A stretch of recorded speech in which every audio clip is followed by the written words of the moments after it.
Hi everyone. So for this assignment, I decided to do teaching strategies for my biology class, and the topic I picked was evolution, natural selection with descent and modification.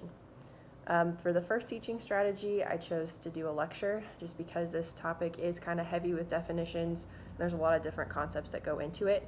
So giving that lecture the background information through a PowerPoint, allowing the kids to take notes, asking questions just so they can kind of get the information. The second one was peer teaching. This is kind of a jigsaw learning, sometimes people will call it. I would basically break the kids up into 3 or 4 groups and give them an article to read based off of some concept of natural selection, an example. And they'd have to pick apart that scientific wording, which isn't the easiest to read all the time, and they'd have to put it into their own words and then teach the class what they learned in regards to natural selection and how those organisms are modified and how it affected them in that environment. Then for the third one, I decided to do computerized instruction. There's a couple of really good simulations for natural selection, one of them being the Peppered Moths of England. And the students can go in and kind of like a video game, they change the environment, they change different things, and then they can see how the moths reacted or their color changed based on what they did. So it's a kind of a individualized way for them to learn, but it's still using technology. And I know at my high school, each kid has a Chromebook, so they're able to use that. And then for the last one, I did a laboratory. I'm a huge fan of labs just because it gets the kids the hands-on experience, and then they can apply what they've learned to the lab. So it's not just regurgitating the information, memorizing it, keeping it in their brains, and then being tested over it. They're actually able to apply it.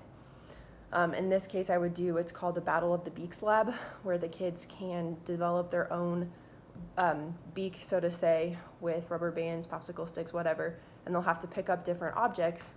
Some big beaks will be better equipped to do that than others, and they'll kind of learn the natural selection way of things that way. Some of the difficult things that I ran into was just trying to keep the class engaged. So if I just got up there and lectured, it tends to turn into a napping hour. So using the PowerPoints, asking questions, demonstrating, that's always appropriate to do in that situation, especially if the topic is heavy on terms and vocab like this one is. I think a lecture is important to give them that background information, and then applying it with a lab or some other activity that allows them to apply the information that they learned. Variety of teaching methods. At the same time, if I just got up there with a lab, then the students are more individualized, so I don't know if one person is taking out that same information as another kid, and they might not all be learning on that same page. Definitely the takeaways was to consider what kind of information I want the kids to know. In this case, I want them to be able to tell me why natural selection occurs and how descent with modification influences that natural selection. So it's not just saying, here's what natural selection is, and just giving me an information about it. They're actually applying it in a lab. They're seeing how it works. They're seeing how it works in real life.